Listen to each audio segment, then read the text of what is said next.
Halo Sobat Semanggi. Hai.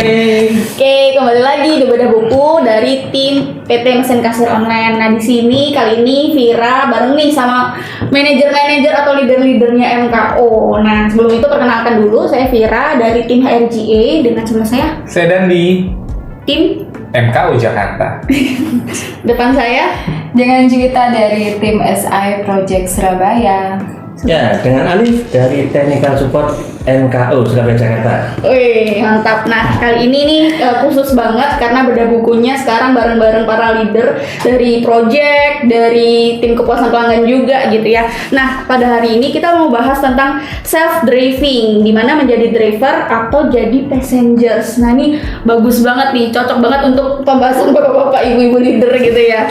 Nah, di bab ini atau di buku ini dari Renal Kasali. Oke, jadi Renal Kasali ini ada bab di mana dua jenis pengemudi itu ada dua, yaitu yang bad dan good driver. Nah, di bad dan good driver ini, jadi ada kata bahwa ada bad and good passengers juga gitu. Ada pula bad and good driver. Setiap bibit akan menentukan pokoknya atau pohonnya. Tanpa terapi, bad passenger hanya akan berubah menjadi bad driver. Oleh karena itu adalah kewajiban para pemimpin dan pendidik mempersiapkan perubahan positif dari benih-benih loser yang melekat pada kader-kader atau peserta didik di bawahnya. Nah, ini berhubungan juga sih kalau misalnya dalam sebuah perusahaan ya Bapak Ibu, kita biasa adalah keluar masuk gitu ya untuk pekerjaan. Nah, biasanya kalau saya sendiri di HRGA itu adalah di mana kita merekrut bibit-bibit yang unggul nih untuk kita jadikan sebagai driver-driver atau pemimpin di perusahaan kita nantinya. Nah, dari masing-masing Bapak Ibu ini kan pasti punya tim ya masing-masing gitu. Bagaimana sih misalnya suatu ketika dapat tim yang dia itu masih mentah banget gitu, jadi masih belum bisa menyetir gitu istilahnya ya. Gimana nih ngolah-ngolahnya biar bisa jadi good driver nanti ke depannya gitu. Oke, baik. Dari senior saya. Dari senior, dari Jakarta jauh dulu. Baik, terima kasih. Ini bukunya keren banget, bukunya Pak Renal Kasali. Jadi sebenarnya di buku ini memang cakupannya luas, nggak cuma terbatas di sebuah corporate atau company, ini juga buat buah negara itu bagus banget. Terkait menjadi seorang driver itu sebenarnya adalah sebuah mandat gitu. Jadi kalau kita naik mobil kemudian kita dipercaya menjadi driver, berarti itu adalah mandat dari si penumpangnya, dari passengernya. Nah, terus kapan waktunya passenger bisa menjadi driver? Saat dia bisa mencontoh si drivernya dulu. Jadi ada role model di driver. Nah, si passenger akan melihat nih, atau di tim kita, dia akan lihat gimana cara kita mengemudi, gimana kita berinisiatif menyalip sebuah kendaraan di depan, gimana caranya kita saat di lampu merah, gimana caranya nanti kita ngasih lampu sen ke kiri atau ke kanan, gimana pindah jalur. Nah, itu belajar dari situ. Nah, dari role model itu si passenger lama-lama belajar. Memang kalau dianalogikan seperti sebuah mobil, memang harus perlu belajar nyetir. Ya, belajar menjadi seorang driver. Nah, itu memang pasti butuh waktu. Dia nggak bisa instan. Sama kayak waktu kita belajar mobil pertama kali, pasti kita akan gugup. Nah, kemudian kita akan gimana cara pindah kopling kalau itu manual. Nah, tapi dengan dia punya role model, dia lihat si driver yang nyetirin dia, seenggaknya dia akan belajar. Jadi dia akan tahu, oh cara mindahin gigi persnelingnya seperti apa, oh cara pindah dari kanan ke kiri seperti apa. Nah, itu dari situ dulu sih sebenarnya, itu sebuah landasan utamanya. Jadi dia nggak hanya trial mencoba menjadi driver, tapi dia juga tahu cara karakter si driver yang dia lihat saat dia mengendarai sebuah mobil. Demikian Bu Vira. Oke. Jadi intinya sih memang ya kita menganalogikannya lebih ke driver karena lebih gampang kali ya. Jadi memang kalau misalnya di belakang kan kita sudah dimandatin nih, misalnya nih kita bawa nyawa lah istilahnya gitu. Nyawa, bawa juga banyak orang gitu di dalamnya. Jadi memang dimandatkan gimana jadinya kita ya tergantung. Misalnya kan juga ada nih kadang bis patas yang pengennya cepet. Tapi ugal-ugalan atau tergantung juga kan. Jadi biasanya passengersnya itu kan bisa milih gitu, dia mau naik yang mana nih, yang cepat tapi ugal-ugalan atau yang lama aja yang penting sampai gitu. Itu juga mempengaruhi masing-masing gitu. Nah, kalau dari Bapak boleh cowok first ini ya. Cowok first, ladinya terakhir. Tadi menarik yang disampaikan Pak Dandi tadi mengenai karakter ya. Iya. Nah, ternyata itu sebenarnya mendasar ya. Mungkin kita sebagai leader mungkin sering terjebak ya, mungkin ada yang enggak juga. Mungkin ada yang terjebak ketika kita merekrut anggota tim. Nah, kita menilai dari akademisnya. Kita lihat dulu tanpa tahu karakter dasarnya seperti apa. Nah, makanya penting sekali seperti tes psikologi yang itu. Nah, jadi selain kita lihat akademis, kita lakukan tes psikologi, jadi kita bisa tahu karakter itu. Nah, dari karakter itu nanti kita bisa, misal kita sebagai leadernya, nah bisa mendrive, oh dia gini, kita setting dia kapan bisa jadi driver. Nah, dengan karakter yang sudah terbangun nanti bisa good nanti dalam sesuai dengan perusahaan. Terus yang kedua kadang ini ketika kita memberikan pelatihan, nah kadang kalau kita belum bisa membaca karakternya, kita asal aja, betul. Pokoknya kasih pelatihannya apa tanpa tahu dia itu sesuai nggak dengan posisi itu, ataupun kan memang betul sih the right man on the right place. Nah, kita berusaha membentuk itu, tapi misal seorang teknisi, nah teknisi disuruh jualan ya mungkin bisa, tapi nggak optimal. Nah, beda dengan Bu Jui yang basicnya emang wah super sales, happy selling. Iya, tiap selling tuh wah sebenarnya happy. Beda dengan teknisi ya. Barang ini rusak, ya, nggak bisa ya juga nggak bisa. Tapi kalau sales, oh barang ini bisa meng-cover kebutuhan saya. Nah, oh bisa, tapi dengan seperti ini. Kalau mau bagus lagi, nah ini harganya lebih mahal lagi. Nah kan bisa lebih luas kalau dari sales. Nah, jadi karakternya memang mendasari pembentukan kita, kapan tim kita jadi passenger, kapan bisa kita angkat dia menjadi driver juga. Nah, itu sih tambahan dari saya. Dari Bu Jui? Iya, oke. Jadi kalau untuk menjadi good driver sebenarnya itu kalau aku ya Bu ya, kalau aku untuk jadi leader ini lebih pada ada kewajiban moral ya dari diri saya sendiri untuk bisa berbagi, memberikan sedikit apa yang saya miliki untuk tim saya. Jadi saya harus bisa leader yang bagus itu adalah leader yang bisa meng-create leader selanjutnya gitu.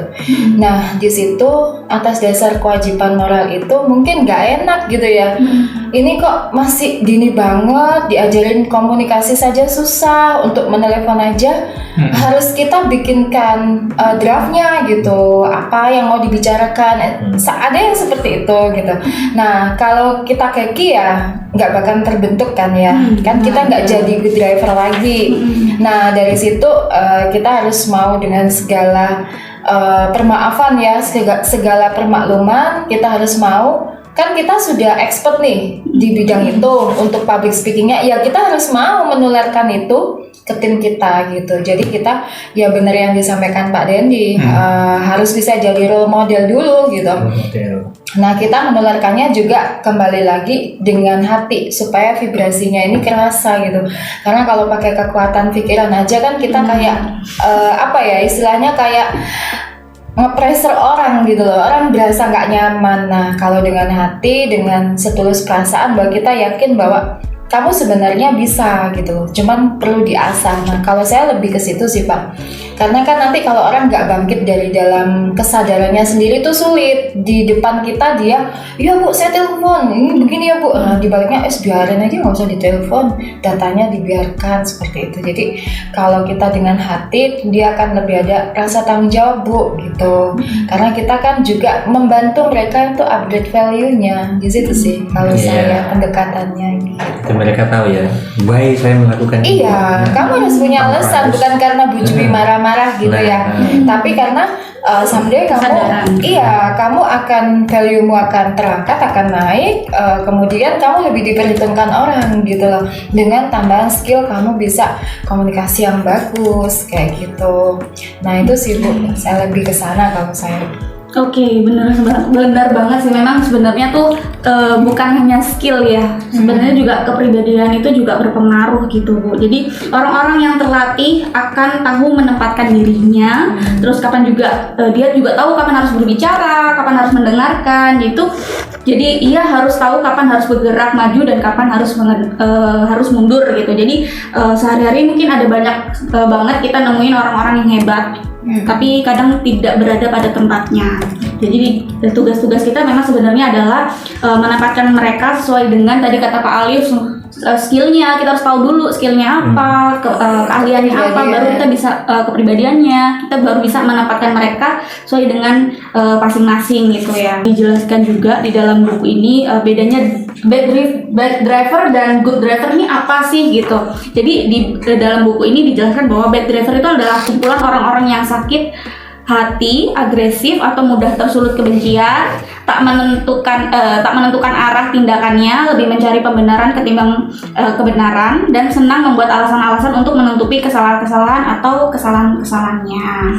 Lalu kalau untuk bedanya dengan good driver apa sih gitu ya? Good driver adalah seorang inisiator, tokoh perubahan, dan mampu menjadikan role model bagi orang banyak. Nah ini, namun bagaimanakah melatih seseorang menjadi good driver? Nah ini adalah pertanyaannya, bagaimana sih Ibu sama Bapak nih bisa melatih passenger-passenger nanti menjadi seorang good driver gitu, dengan ya mungkin kekurangan-kekurangannya atau mungkin ya skill-skillnya dia yang masih terbatas seperti itu. Ya sebenarnya kita itu adalah bentukan dari memori semua ya, semua hal ya, inner child, semua lah dari masa-masa lampau yang dimiliki kita semua gitu. Kenapa kadang seorang bisa menjadi bad driver ya? Karena mungkin tidak menemukan sasaran gitu ya, masih kurang puas, ada sesuatu yang belum selesai dengan diri kita, sehingga mungkin ya saya sendiri contohnya gitu, saya bisa marah-marah gitu, kalau misalnya nggak nurut dan sebagainya gitu. Nah itu perlu latihan Bu, memang perlu proses untuk penyembuhan juga dari diri gitu. Terkadang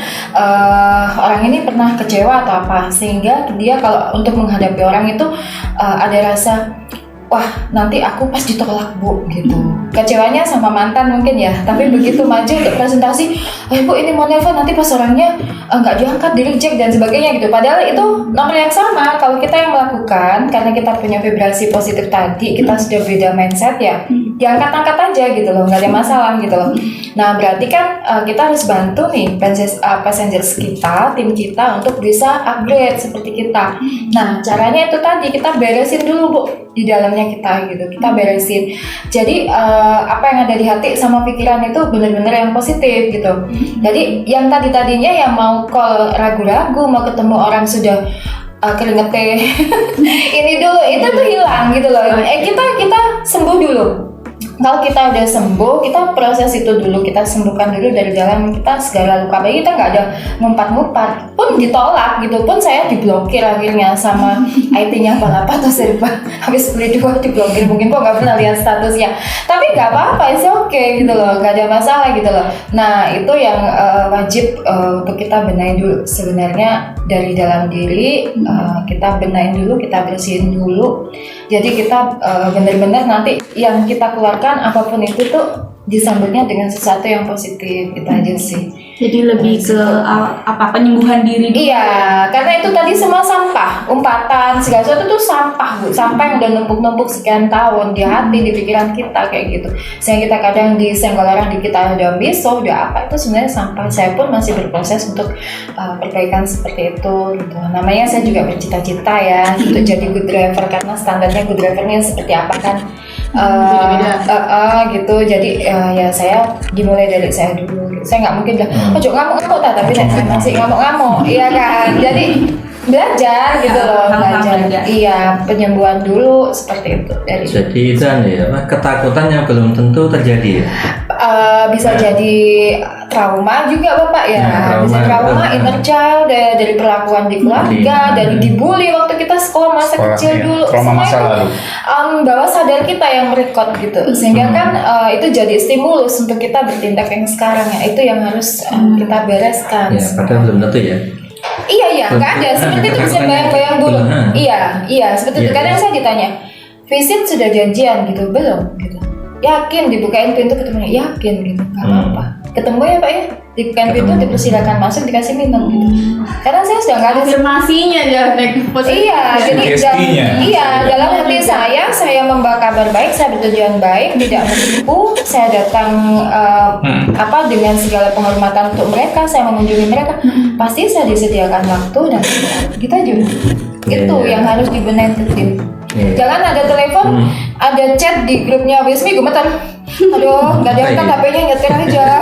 Aduh, kita kan udah sakit, kita sakit loh ya, gitu loh. Jadi itu saya dulu seperti itu Pak, gitu. Tapi ya mau nggak mau ya kita harus bereskan diri dulu untuk bisa ya. Ya ya, kalau saya juga pernah ngalamin hal seperti itu. Jadi ketika komplain, wah marah-marah barangmu nih gimana ini. Tapi ketika udah kirim servis datang, Pak, ini tidak bisa ya. Jadi persepsinya nggak sama Iya. ya. Waktu ditelepon atau chat, keras kan begitu, Pak, ini nggak bisa. Kok kenapa ya? Sana lagi buang sampahnya ke Pak Alun. Terima aja. Terima aja.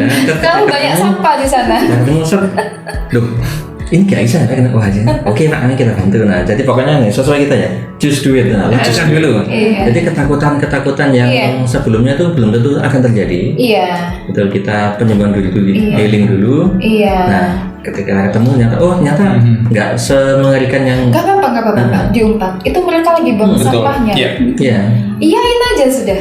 Mohon maaf. Ya, mereka sudah ketika ketemu ternyata iya. Minta maaf bisa jadi ya. Betul, karena mereka emang butuh didengar. Kalau komplain itu kan Iya. makin Betul, iya. Butuh butuh dengar, iya. Iya. Walaupun kita belum ngasih solusi, sebenarnya kita dengerin dulu sih memang jadi itu solusi sebenarnya buat dia. Walaupun kita belum ngasih solusi sebenarnya. Karena kan kalau komplain itu pasti mereka kenapa lebih keras karena agar bisa kita dengar. Kalau komplainnya, Mbak tolong ini, kan biasa kita lebih Iya. jadi lebih Iya, menggampangkan betul, mungkin ya. betul. Jadi kalau yang udah keras kan, wah ini berarti mendesak gitu. Secara nggak sadar kita langsung gitu. Jadi saling kesinambungan lah ya antara yang keras Kesinambungan. tadi. Tapi ada yang komplain dengan bahasa baik juga kan Pak? Wadah. Nah itu iya. sudah sembuh orangnya Pak.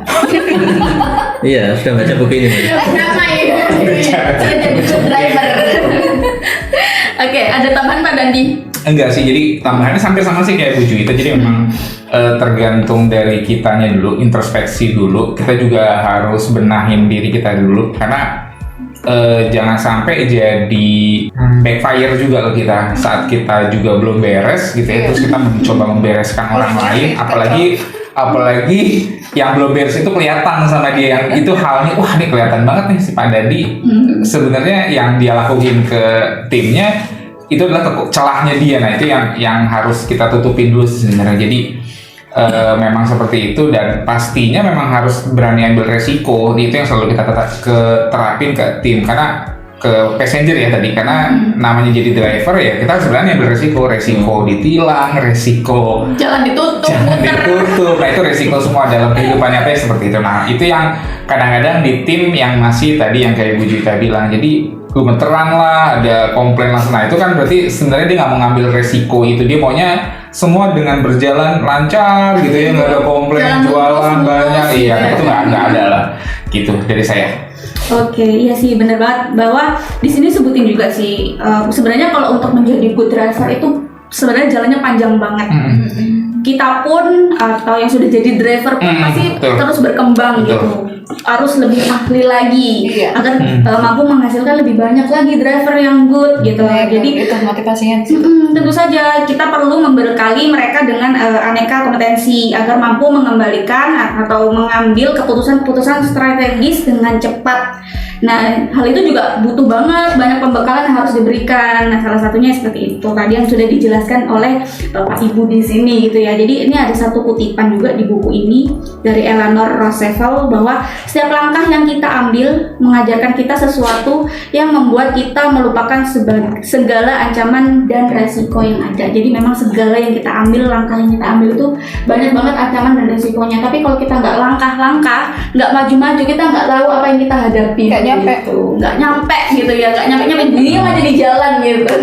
Oke deh, itu dari pembahasan kita mengenai self driving. Terima kasih banget nih Bapak Ibu yang sudah hadir di sini dan semoga teman-teman dari Semanggi University juga bisa jadi good driver nantinya, atau mungkin sekarang sudah jadi good driver dan bisa menghasilkan banyak passengers yang good juga gitu. Oke, bisa bantu juga untuk like video ini, juga komen juga, siapa tahu punya pengalaman yang baik yang bisa kita sharingkan di video ini. Dia udah segitu dulu aja ya Bapak Ibu, sudah cukup panjang gitu ya. Oke, dari kita sekian, terima kasih, bye bye. Bye bye. Bye.